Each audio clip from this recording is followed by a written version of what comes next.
오늘의 사연 시작합니다. 저는 현재 이혼 서류 접수해놓고 이제 나저제나 하루빨리 돌싱이 되기만을 기다리는 30대 중반 직장 여성입니다. 하는 일은 뷰티 컨설턴트인데 요즘 각광받고 있는 전문 직종 중에 하나죠.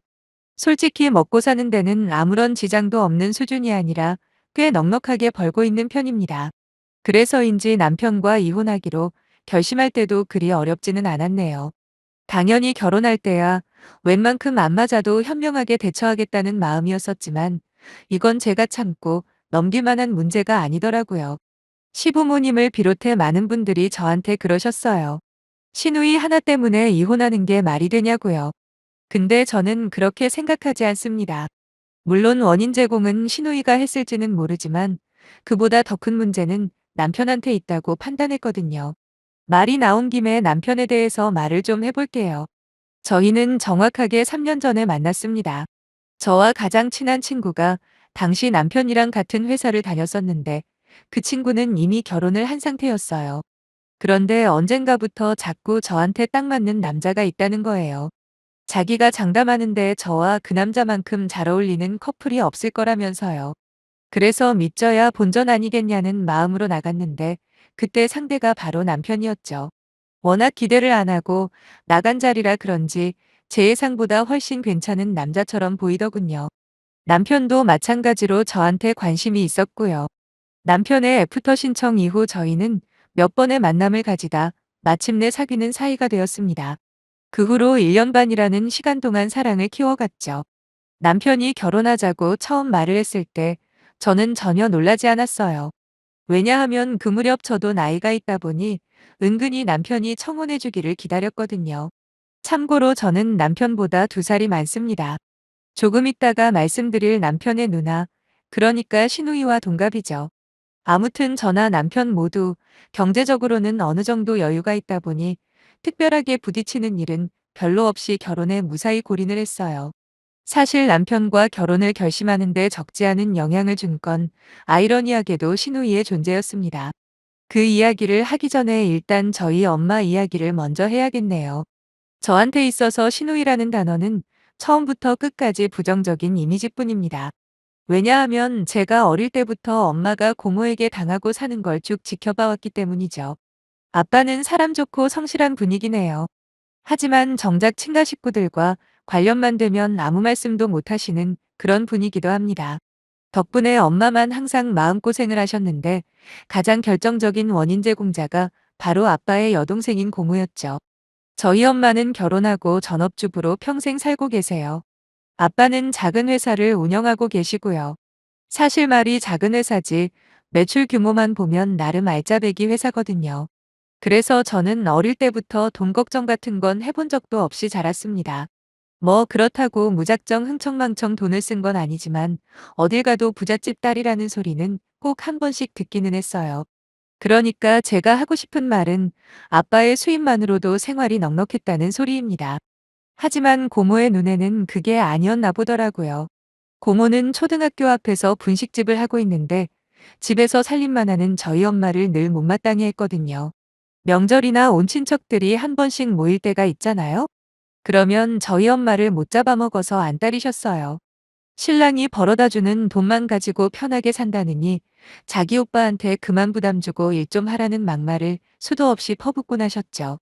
제가 아빠한테 유일하게 불만인 게 바로 이 지점입니다. 남편이 되어가지고 자기 아내라 그딴 소리를 듣고 있으면 적극적으로 나서줘야 정상 아닙니까?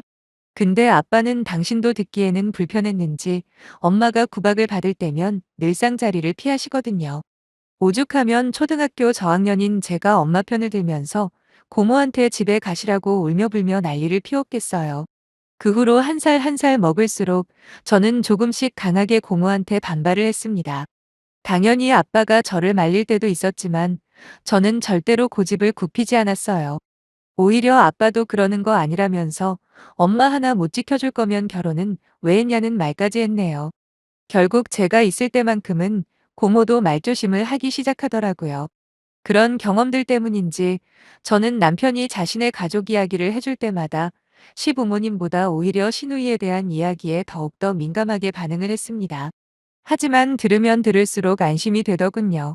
왜냐하면 당시 남편 말에 따르면 시부모님과 시누이는 거의 남남처럼 지내고 있었거든요. 그렇게 된 데에는 전적으로 시누이의 잘못이 컸는데 일단 이혼하기로 마음먹은 지금 상황에서 제가 못할 말이 뭐가 있겠어요? 제가 살아오면서 시누이 같은 꼴통은 본 적이 없습니다. 파렴치한 성격은 둘째치고라도 기본적인 마인드 자체가 글러먹은 인간이에요. 다들 취집이라는 말을 아실 겁니다. 돈 많고 자기 말 잘 듣는 남자 하나 만나서 시집만 잘 가면 된다는 뭐 그런 뜻인데 저희 시누이가 딱 그런 인생을 살아왔더라고요. 거기다 얼굴이나 몸매는 반반하니 주위에 꼬이는 남자들은 제법 많았다고 해요. 하지만 연애라는 게 그렇잖아요. 상대방이 좋으니까 자꾸 만나고 싶은 거고 그렇게 서로에 대한 애정을 키우다 결국 결혼까지 하는 거 아니겠습니까? 근데 시누이는 나의 남자를 선택할 때부터 무조건 능력만 보고 만났대요. 성격이나 외모 이런 건 아예 따지지도 않았다는데 목적은 딱 하나였죠. 돈 많은 남자 잘 물어서 팔자 고치겠다는 거요. 남편 말에 의하면 신우가 고등학교 때 공부를 어지간히 못해서 대학을 안 가려고 했답니다. 하지만 남들 다 가지고 있는 대학 졸업장은 있어야 하지 않겠냐는 시부모님의 강요에 모시겨 지방에 있는 전문대학에 진학을 했고요. 통학이 아예 불가능할 만큼 먼 곳이라 시누이는 자취를 하기 시작했는데 그때부터 수시로 남자들을 갈아치우며 남편감을 찾기 시작했다네요. 여러분들도 믿기지가 않으시죠? 어떤 스타일로 연애를 하던 솔직히 그건 개인의 자유라고 저도 생각합니다. 근데 자기 능력을 키울 생각은 안 하고 오로지 상대 배우자의 능력이 탐나서 연애를 한다는 게 너무 구차하고 추잡하지 않습니까? 그것도 한창 꿈만을 나이인 20대 초반부터 말이죠. 그 후로 시누이의 연애사는 입에 담기도 힘들 만큼 지저분하고 더러운 이야기들 뿐이네요. 아무튼 저와 남편이 결혼할 무렵 시누이는 제주도에서 1년 넘게 살고 있었습니다. 이유야 뻔하죠. 당시 신우는 자기보다 15살이나 많은 검사 출신 남자를 꼬셔 제주도에서 동거를 하고 있었거든요. 근데 시부모님이랑은 왜 남남처럼 살고 있느냐 궁금하실 겁니다. 그건 바로 대학교도 제대로 졸업 안 하고 중간에 그만둔 시누이가 직장 생활은커녕 수시로 용돈을 타갔대요. 시부모님 두 분 다 경제적으로 여력이 있으시다 보니 처음 몇 년간은 지원을 해주셨다 하더라고요. 하지만 그것도 어느 정도지. 그저 남자 하나 꼬셔서 결혼할 생각만 하는 시누이에게 결국 정이 떨어졌답니다. 아무리 타이르고 충고를 해도 들어먹지 않으니 결국 금전적인 지원을 끊어버리신 거죠. 시누이는 그런 시부모님에게 삐져서 집을 나갔고 그렇게 이 남자 저 남자 거치다가 제주도까지 가서 살고 있었던 거예요. 솔직하게 말씀드려서 저는 시부모님의 결정이 100번 만번 옳다고 생각하는 사람입니다. 아무리 자식이라도 끝까지 말 안 듣고 정신 못 차리면 받아주는 게 오히려 더 독이 된다고 생각하거든요. 거기다 이번에 제주도에 내려가면서 시부모님을 비롯해 친척들한테까지 돈을 빌려서 갔답니다. 이번에 거의 10번이 넘는 동거라는데 무조건 결혼할 거라고 호언장담을 했다네요. 하지만 제가 보기에는 그런 마음가짐으로 결혼까지 성공한다 해도 그게 얼마나 갈까 싶었네요. 아무튼 시부모님은 상견례 자리에서도 당신들에게 내놓은 딸이 한 명 있긴 하다고 하지만 결혼식에 안 올지도 모른다며 솔직하게 말씀을 하시더라고요. 실제로도 저희 결혼식에 시누이는 불참을 했습니다. 축의금 10만 원 보낸 게 전부였고요. 그런 상황이다 보니 다른 문제 때문이면 몰라도 설마 시누이 때문에 제 결혼 생활이 위기를 맞을 거라고 차마 예상할 수가 없었죠. 하지만 남편과 신혼 생활을 시작한 지 6개월 만에 시누이가 돌아왔습니다. 그것도 완전 만신창이가 돼서 말이에요. 자세히는 물어보지 못해서 모르지만 남편 말로는 신우와 같이 사는 남자에게 다른 여자가 생겼답니다. 그것도 신우보다 더 어리고 예쁜 여자였대요. 사실 시누이 나이가 저랑 같다고 했잖아요. 나이 30 중반에 무조건 돈만 보고 남자를 꼬시는 게 쉽지만은 않았을 거예요. 그렇다고 자기 스스로 돈을 번다거나 뭔가 내세울 만한 게 있는 것도 아니니 단물 빠진 껌처럼 버림을 받은 거죠. 그래도 자식이라고 시부모님은 모질게 내치지는 못하셨고 그렇게 시가에서 시누이가 지내기 시작하면서 저와의 갈등이 불거지게 된 겁니다. 시누이는 입에서 나오는 대로 짓거리는 타입이에요. 상대방의 기분 따위는 전혀 고려하지를 않죠. 저도 처음엔 많이 참았어요. 살림하는 거나 부부관계에 대해서 시덥지 않은 잔소리를 할 때도 비록 나이는 같지만 엄연히 손윗사람이라 생각하고 좋게 받아들이려고 했습니다. 당연히 등신처럼 무조건 내내하지는 않았어요. 제 나름대로 조리 있게 바로잡을 건 잡아가며 아슬아슬한 선을 유지하고 있었는데 문제는 신우와 저 사이에서 갈팡질팡하는 남편이었더군요. 막말로 나라님도 없는 자리에서는 욕할 수 있는 게 대한민국 아닙니까? 그러니 신우가 저 없는 데서 무슨 소리를 하던 제 귀에만 안 들리면 저는 상관없다고 생각하거든요. 하지만 자꾸 신우가 저에 대해 하는 말을 남편이 전달을 하더라고요. 도대체 무슨 생각으로 그 이야기를 전달하는 건지 납득이 안 돼서 한 번은 세게 뭐라고 한 적이 있습니다. 당신 누나랑 내가 싸우기를 바라는 거 아니면 혼자만 알고 있으라고 했죠. 한동안 잠잠하더군요. 그런데 어느 주말 새벽에 신우이가 완전히 술이 떡이 돼가지고는 저희 집에 찾아온 적이 있어요. 저보고 남편한테 똑바로 하라면서 얼마나 고래고래 소리를 지르던지 아주 동네망신이 따로 없었네요. 이쯤에서 신우이가 왜 저보고 남편한테 똑바로 하라고 했는지 상황을 설명을 좀 해드려야 할 것 같은데 제가 남편보다 수입이 훨씬 많습니다. 대신에 퇴근 시간은 2시간 정도 늦는 편이고요. 남편은 5시에서 6시 사이면 집에 오기 때문에 평일 저녁은 남편이 준비합니다. 대신 주말에는 제가 담당하고 있고요. 이 밖에도 빨래나 분리수거 같은 집안일들은 그때그때 시간적으로 여유 있는 사람이 하는 편인데 아무래도 남편이 할 때가 많더라고요. 친정에서도 저희 부모님께서 집안일을 나눠서 하시기 때문에 이게 불만거리가 될 줄은 꿈에도 몰랐어요. 거기다 남편이 전혀 내색을 하지 않고 오히려 자기가 먼저 나서서 해왔기 때문에 남편과 저 사이에 암묵적인 동의가 있는 줄로만 알았습니다. 근데 그게 아니었더라고요. 남편은 생각보다 마음에 안 드는 구석이 많았던 모양입니다. 뭐 사람이 불만을 가질 수 있어요. 충분히 이해합니다.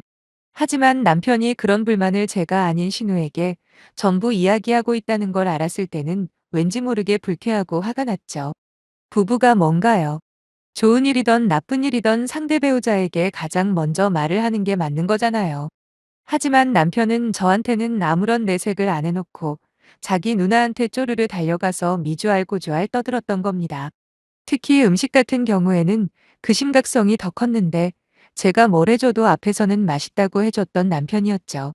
하지만 신우가 난리치며 알게 된 건 매일같이 신우가 오늘은 뭘 먹었냐 확인을 해왔다는 거였고 그때마다 남편은 대부분 맛이 없다, 짜다 달다 어쩌고저쩌고 불만만 한가득 쏟아냈다는 겁니다.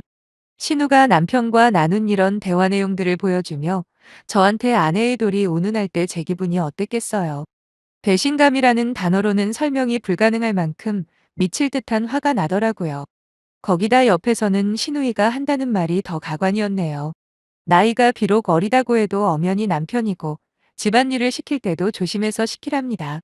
아니 시키지 말라면 말라는 거지 조심해서 시키는 건 또 무슨 뜻이랍니까? 그리고 음식 끝에 마음 상한다고 항상 남편 입맛을 가장 먼저 생각해서 요리를 하라네요. 대꾸할 가치도 없어서 그냥 무시해버렸습니다.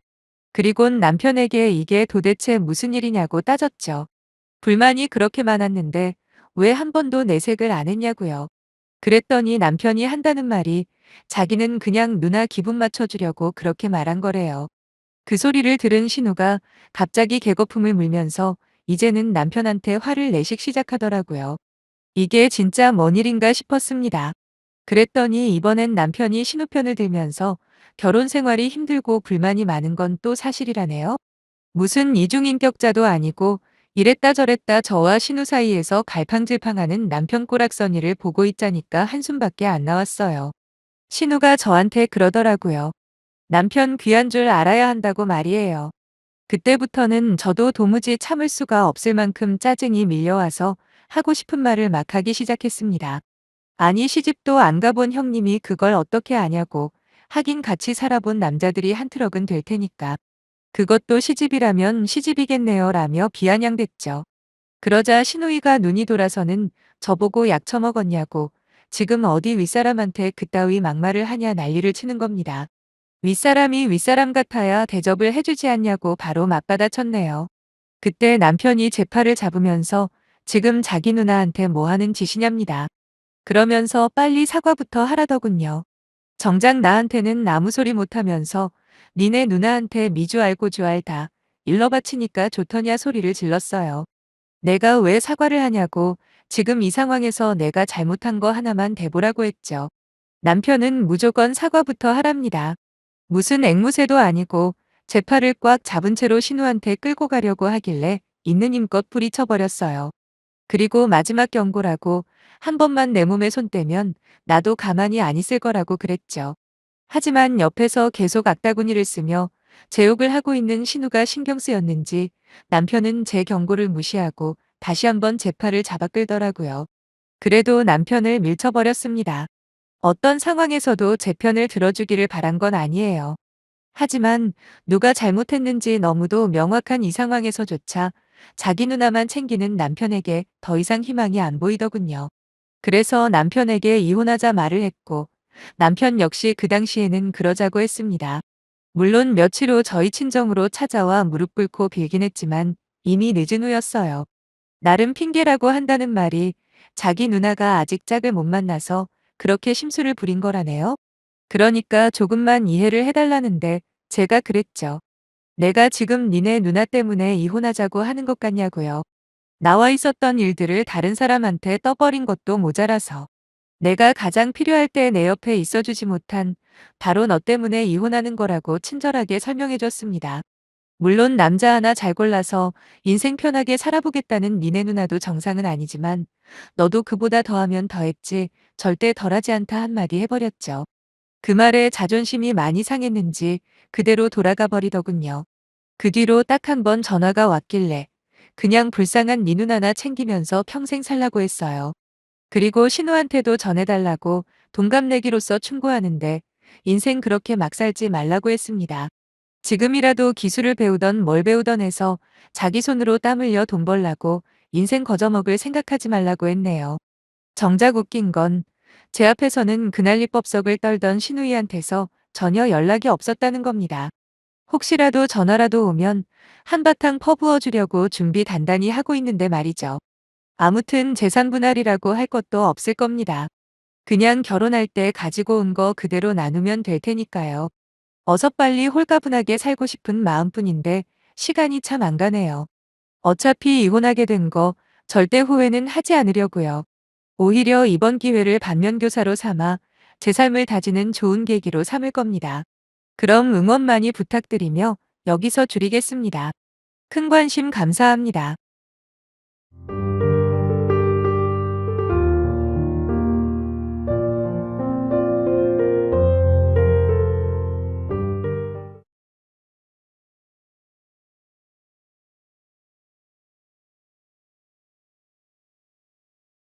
오늘의 사연 시작합니다. 안녕하세요. 저는 올해 25 되는 직장인입니다. 저희 언니 이야기를 좀 해보려고 이렇게 사연을 올려보네요.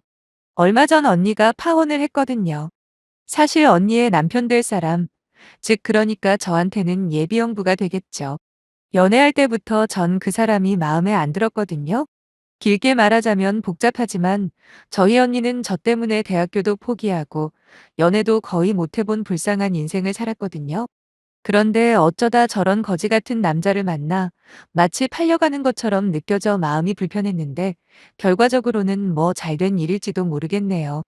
하지만 파혼한 이유를 듣고 보니 어떻게 저런 쓰레기들이 다 있나 싶습니다. 너무 화나고 열받아서 이렇게라도 널리 알리고자 사연을 남기는 거고요. 저희 집은 한때 요식업으로 돈을 많이 벌던 시기가 있었어요. 그때는 집도 자가로 가지고 있었고 돈 걱정은 절대 하지 않을 거라 예상할 만큼 잘 살았다고 하더라고요. 물론 저희 자매가 어렸을 때라 특히 저는 아예 기억이 안 나지만요. 아무튼 그냥 그렇게 열심히 만족하면 살았으면 아무 문제도 안 생겼겠지만 사람 욕심이라는 게 끝이 없는 법 아닙니까?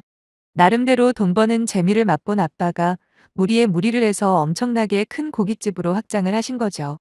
하지만 불행하게도 거듭되는 경기 악화가 동시에 시작되는 바람에 외식하는 사람들은 말도 안 되게 줄어들었고 그마저도 저렴한 곳들로 몰렸다고 하더라고요.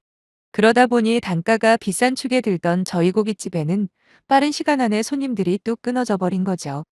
이윽고 너무 손님이 없다 보니 근처 공장 사람들에게 점심 장사를 하면서 월세만 간신히 유지하는 상황까지 이르렀는데 그마저도 적자를 막을 수는 없었답니다. 그래서 개업하고 1년 만에 2억이라는 대출빚만 남긴 채 가게를 닫게 되었다고 해요. 물론 지금은 대출금 다 갚고 저희 가족도 먹고 사는 데는 지장 없이 안정을 찾았지만 한창 빚 때문에 힘든 시기에 고등학생이었던 언니는 인문계 대신 상업고등학교에 진학을 선택했죠. 왜냐하면 조금이라도 빨리 돈을 벌어 가정 형편에 보탬이 되고 싶었다고 나중에 말해주더라고요. 그나마 언니보다 6살이나 어렸던 저는 저희 집이 가세가 기울어 힘든 것도 체감하지 못하고 그저 평범하게 자랐어요. 모두 다 부모님과 언니 덕분이죠. 특히나 언니는 제가 미안하다고 말을 할 때마다 괜찮다며 저를 달래주기도 했습니다. 그러면서 저보고 너는 아무 신경 쓰지 말고 공부만 열심히 하면 되는 거야 라며 자기 쓸 돈도 없었을 텐데 수시로 저한테 10,000원, 20,000원씩 용돈도 찔러주는 착한 언니였어요. 그래서 저는 언니가 정말 좋은 사람 만나 행복하길 바랬습니다.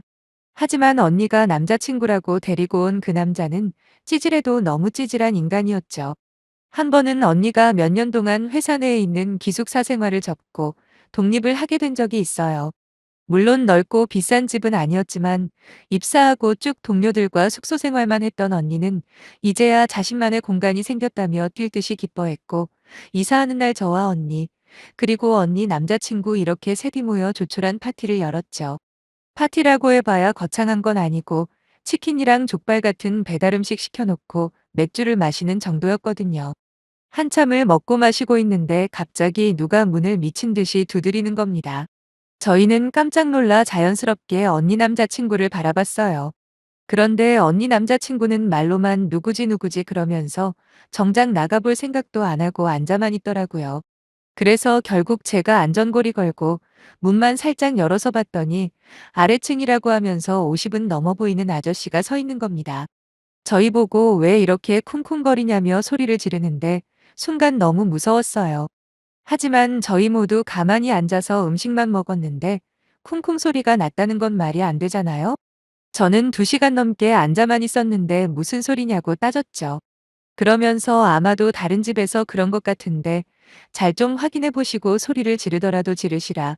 저희는 정말 아니라고 하고 겨우 돌려보냈는데 가만히 생각해 보니 짜증이 확 올라오더군요. 물론 남자 여자 차별하려는 건 아니지만 그래도 보통 이런 상황이면 언니 남자친구가 가장 먼저 나서야 하는 게 정상 아닌가요? 근데 아랫집 아저씨가 그 난리를 치고 돌아가기까지 자리에 가만히 앉아서 멀뚱멀뚱 구경만 하는 언니 남자친구가 저는 이해가 안 되더군요. 당시 제 남자친구였던 지금의 남편과 너무 비교가 되는 겁니다.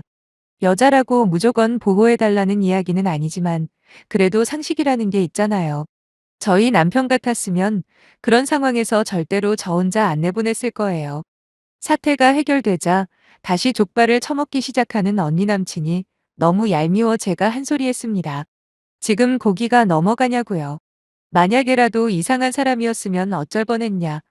그리고 이제 계속 여기서 살아야 하는 언니가 걱정도 안 되냐 했더니 글쎄 뭐라고 대답하는지 아세요? 그런 건 집주인이 알아서 해결해야 하는 거랍니다. 자기는 손님일 뿐인데 왜 나서야 하냐고요. 이때부터였을 거예요. 언니 남자친구가 마음에 안 들기 시작한 게요. 그러다 결정적으로 언니에게 남친과 헤어지라는 말을 하게 된 사건이 하나 있었어요. 아마도 언니와 언니 남친의 1주년이었을 겁니다. 며칠 전부터 잔뜩 들뜬 언니는 당일날 2시간을 넘게 꾸미고 나갔다고 해요.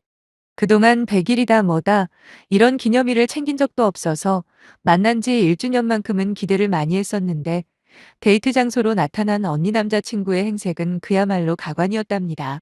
고시원에서 공부하다가 방금 나온 사람처럼 후줄그레한 체육복에 그때가 여름이라 덥다고 삼선 슬리퍼를 신고 나온 거죠. 거기다 딱히 기념일이라고 선물이나 특별한 데이트 코스조차 없이 그저 평소와 다름없이 영화 보고 밥 먹고 헤어졌다고 하더라고요. 속상한 언니는 제게 따로 연락해 술 한잔 하자고 해서 나갔더니 한참을 속상함을 토로하다 나중에는 서러움에 복받쳐 펑펑 울지 뭡니까. 어찌나 속에서 열불이 나던지 저도 모르게 언니 남자친구한테 전화해서 심하게 따졌어요. 우리 언니를 정말 사랑하는 게 맞긴 하냐고요. 그랬더니 원래 자기 스타일이 그렇다며 뭐가 문제냐는 식으로 받아치는데 그 다음날 언니한테 진지하게 말했죠. 그냥 헤어지라고요. 사실 아무리 가족이라고 해도 남의 연애에 참견하는 게 아니라고 하잖아요. 그래서 마음에 들지 않더라도 그냥 언니의 선택을 존중해 준 건데 도저히 더 이상은 못 참겠더라고요.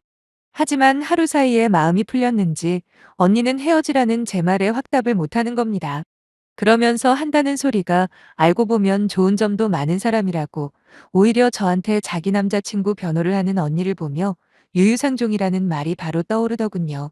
지팔자 지가 꼰다는 말처럼 언니는 그 후로도 제가 몇 번이나 다른 사람을 만나보는 건 어떠냐고 권유를 해봤지만 뭐에 홀렸는지 끝까지 헤어지지를 못하는 겁니다. 아마도 이건 제 추측인데 언니가 자존감이 많이 낮은 편이에요. 어찌 보면 평생 장녀라는 이유만으로 희생만 하고 살다 보니 자기 주장을 내세우는 경우가 거의 없거든요. 그저 누가 시키면 내하고 따르는 게 몸에 배어 있어요. 반대로 저는 할 말을 못하면 답답해 죽을 것 같거든요. 그렇다고 언니만 뭐라고 하기도 그런 게 그런 언니의 희생 때문에 제가 이렇게 당당하고 위축되지 않는 성격을 가질 수 있게 된 측면도 분명히 있습니다. 그래서 아무리 언니가 답답해 보여도 일정선을 넘어서까지 언니한테 함부로 말할 수가 없더라고요. 그래서 언니의 선택을 존중하자 마음먹고 그 후로는 더 이상 언니 남친에 대해서 왈가왈부하지는 않았습니다. 그렇게 연애 기간이 길어졌고 마침내 둘 사이에 자연스럽게 결혼 이야기가 나오기 시작했나 봐요. 설마 결혼까지 할까 싶었던 저는 당연하게도 기분이 좋지는 않았습니다. 우리 언니 정도라면 저런 남자보다 훨씬 더 좋은 신랑감이 널렸을 텐데 그놈의 콩깍지가 뭔지 골라도 최악을 골랐구나 싶었죠. 하지만 적극적으로 개입하지는 않았어요. 각자의 인생이 있는 거니까요. 그러다 최근 명절에 언니 남자친구가 저희 부모님께 선물을 보냈는데 그건 바로 홍삼이었습니다. 물론 홍삼 정도면 어르신들에게 드리는 선물로 나쁘지는 않죠. 근데 문제는 막상 포장을 뜯어 내용물을 확인해 보니 홍삼 함량이 거의 없는 홍삼 젤리더라고요. 특정 브랜드를 원한 건 아니지만 그래도 명절나라는 선물이잖아요. 어떻게 3만 원짜리 홍삼 젤리를 예비 장인 장모님 되실 분들에게 명절에 드릴 수가 있는지 정말 이해가 안 되더라고요. 그렇다고 언니 남친네 가정 형편이 어렵거나 그런 것도 아닌 걸로 알고 있어요. 비록 편무스라에서 자랐다고는 하지만 집도 작아고 모아놓은 돈도 제법 있어서 먹고 사는데 아무 지장 없습니다. 거기다 언니 남친 역시 이공계 졸업해서 취업도 괜찮은데 했거든요. 그러니까 더 화가 나는 거죠. 이건 순전히 매너나 성의 문제잖아요. 어처구니가 없긴 했지만 이때까지만 해도 제가 부모도 아니고 동생 된 입장에서 이 결혼은 반대다 이렇게 말하기도 좀 그렇더라고요. 그래서 저는 큰 결점 같은 게 하나 발견돼서 차라리 파토라도 났으면 좋겠다는 생각만 하고 있었습니다. 그렇게 어영부영 시간 보내다가 결국은 상견례 날짜까지 잡혔습니다. 그런데 언니 남자친구에게 건네받은 주소를 보고는 정말 또 한 번 어이가 없더라고요. 거긴 갈비나 삼겹살을 파는 식당이었어요. 그런 곳을 폄하하는 건 아니지만 아니 누가 상견례를 시끌벅적한 고깃집에서 하나요. 그래도 저는 고급스러운 고깃집이겠지 하는 마음에 네이버에서 검색해봤죠. 하지만 아무리 봐도 저희 집 앞 상가에 있는 그런 평범한 고깃집하고 다를 게 없더군요. 요즘같이 정보 찾기가 편한 세상에 인터넷 조금만 둘러보면 상견 예약기에 좋은 장소들이 수두룩백백인데 이 정도까지 준비성이 없는 사람인가 실망이 이만저만이 아니었네요. 그래도 일단 하기로 한 상견 예인이 약속 장소로 갔습니다. 룸으로도 구분이 안 되는 고깃집 테이블에 저희 집 식구가 먼저 도착을 했고 정확히 약속 시간으로부터 30분 후에 사돈네가 오더라고요. 첫 만남부터 약속 시간을 늦는 것도 문제지만 그들의 태도가 더 짜증이 났어요. 미안하다는 말 한마디 없이 바로 자리에 앉더니 곧바로 주문부터 하는 게 아니겠어요? 그러면서 언니의 시어머니 될 사람은 자기가 갈비를 세상에서 가장 좋아한다면서 저희한테 물어보지도 않고 갈비로 10인분을 시키는 겁니다. 자기가 뭐 갈비 귀신이라나 뭐라나 아무튼 그렇게 어수선한 분위기 속에서 본격적인 두 사람의 미래에 대해서 이야기를 하기 시작했습니다. 저희 부모님이 먼저 사돈에게 물어봤죠. 아이들 전세 구해주신다고 들었는데 혹시 어디까지 준비가 되셨냐고요. 그런데 아주 기상천외한 답변이 돌아오더군요. 자기가 지금 그 돈이 주식에 물려 있다는 거예요. 하지만 걱정 말라며 내년에는 분명히 크게 오른다고 호언장담을 하는 겁니다. 그 소리를 들은 저희 가족들의 표정이 상상이 되시나요? 분명 전셋집을 구해준다고 해서 저희도 거기에 맞춰 혼수를 준비하려고 했는데 이제 와서 당장은 돈이 없다는 이야기잖아요. 저도 모르게 그럼 신호는 어디서 시작하냐고 소리 높여 물어봤습니다. 그러니까 한다는 말이 내년에 주식에 넣은 돈 들어올 때까지 시댁에 들어와서 자기한테 살림하는 거 이것저것 배우면 되지 않겠냐고 하더라고요. 황당한 저희 부모님이 그게 무슨 말이냐고 그동안 사돈댁 아드님 통해서 전달받은 내용이랑 너무 다른 거 아니냐. 그리고 그런 사정이 있으면 진작에 저희한테 먼저 상의를 하셨어야 하는 거 아니냐며 따지셨죠. 근데 오히려 큰 소리를 치며 누가 안 해준다고 했냐고 화를 내는 게 아니겠어요? 자기도 애들이랑 같이 살면 불편하기만 하다고. 도저히 놓칠 수 없는 좋은 투자 기회를 만나서 그런 거니 이해 좀 해달라는 겁니다. 너무나도 뻔뻔한 그 아줌마의 태도에 제 뚜껑이 열려버렸네요. 저는 곧바로 언니 남친에게 따지듯이 물어봤죠. 언제부터 이 사실을 알고 있었냐고요. 그랬더니 한마디도 안 하고 고기만 굽더라고요. 대신 옆에 있는 사돈이 혀를 끌끌 차며 저한테 가정교육 어쩌고저쩌고 한 소리를 하길래 저는 곧바로 일어섰습니다.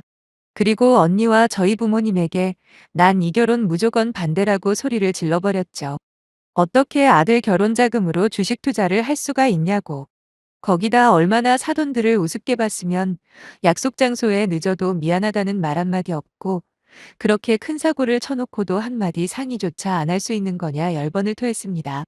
거기다 무슨 일만 생기면 주둥이에 본드를 붙인 것도 아니고 절대로 먼저 나서는 법 없는 저딴 남자를 형부로 받아들이느니 차라리 내가 인연 끊겠다며 난리를 쳤네요. 그러자 언니는 저를 말리려는 모양으로 제 손을 잡는데 그 순간에는 언니고 뭐고 눈에 안 보였습니다. 언니한테도 화를 내며 말했어요. 여기서 제일 등신이 바로 언니라고 하면서 말이에요. 어디서 이딴 쓰레기들을 데리고 왔냐. 미안하다는 소리 한 번 못하는 이런 무개념 인간들과는 절대 사돈 맺는 거 반대니까 정 결혼하고 싶으면 호적 파서 혼자 하라고 했습니다. 저희 부모님 역시 자리에서 일어나시며 제 편을 들어주셨고요. 당연히 언니 남친과 남친 어머니라는 사람들은 이게 무슨 무례냐며 대체 딸을 어떻게 키웠길래 이토록 버르장머리가 없냐면서 저를 욕하고 있었네요. 그 모습을 한참 보고 있던 언니 역시 일어나더니 저한테 고맙다고 이제 조금 정신이 돌아온 것 같다고 하더라고요. 그렇게 저희 가족은 상견례장을 떠났고 그 후로 언니 남자친구에게서 줄기차게 연락이 왔지만 언니도 마음이 완전히 돌아섰는지 딱 잘라 거절하는 것 같았습니다. 지금은 그때 참지 않고 폭발해버린 저한테 저희 식구 모두 고마워하고 있는 상황이에요. 저 아니었으면 질질 끌려다니가 말도 안 되는 결혼을 했을지도 몰랐으니까요. 아무튼 제 글을 읽으시는 예비 신부님들은 제발 사랑이라는 허상에 사로잡히지 말고 객관적으로 판단하셔서 정말 좋은 사람과 제대로 된 결혼을 하시길 바랍니다. 감사합니다.